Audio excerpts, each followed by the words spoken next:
Although I never got a chance to meet Levi Kennedy, I pray that I will somehow be able to channel the presence that he had on those who heard him speak. And I pray that the Lord will guide me through this. It's obvious that Levi Kennedy's legacy lives on by the mere fact that we're here today. So I'm going to pose this question first. Why are you here? Think about that. Why are you here? You know, on a Sunday afternoon when you could be at home watching the Bears lose. Why are you here? I mean, I know growing up, personally, I was told just to come here and I was just going to be here, not really knowing the purpose. I was just coming, just to come. And then I also knew they had good rolls. So maybe, you guys are going to leave with a bag of rolls and they are good. Or maybe you're here due to my grandmother, Sister Pryor's rather aggressive way of making sure that ticket we're hoping she can put you in a headlock. Actually, one day I was listening on the phone. Seriously, I was listening on the phone, and this is kind of how the conversation went. Hello, how are you? Don't you owe me some money? Man, like straight to the point. Ask what you share and receive, right?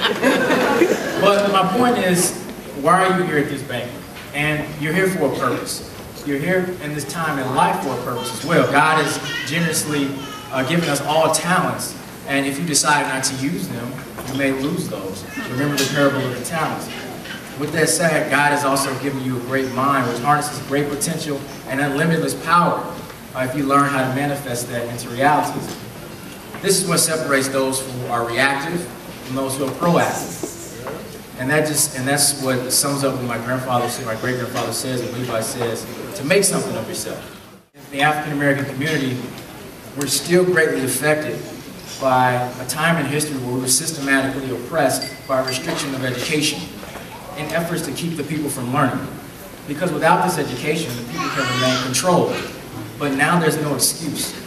For we owe a great deal of gratitude to those who fought for our right simply to learn, to read, to speak, and to create. Think about Frederick Douglass, Medgar Evers, Du Bois, Malcolm X, and Dr. Martin Luther King.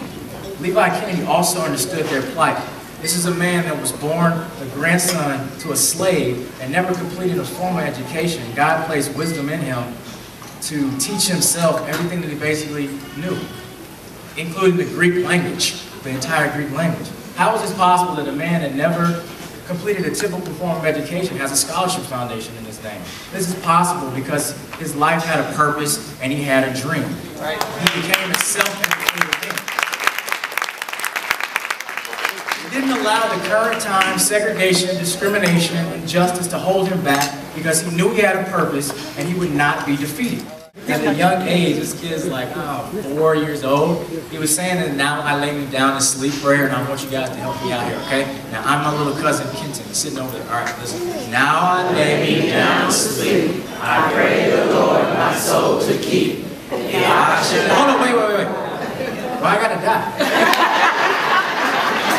Now my point in saying this is that this young kid, little kid, has grasped the idea. I haven't been here that long, I'm only 25, okay? So, I don't know it all, but I have been able to see 4 types of people.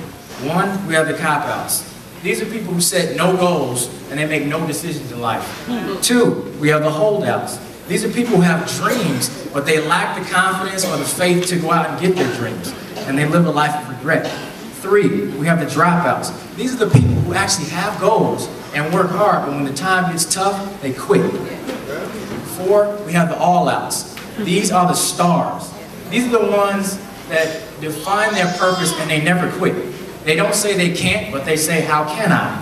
And their attitudes carry them to greatness. As I promised my cousin Dwayne some here, I would say, yes we can. Yes we can. I just threw that in. The secret to success in life is faith. It separates those who talk a lot and those who make things happen.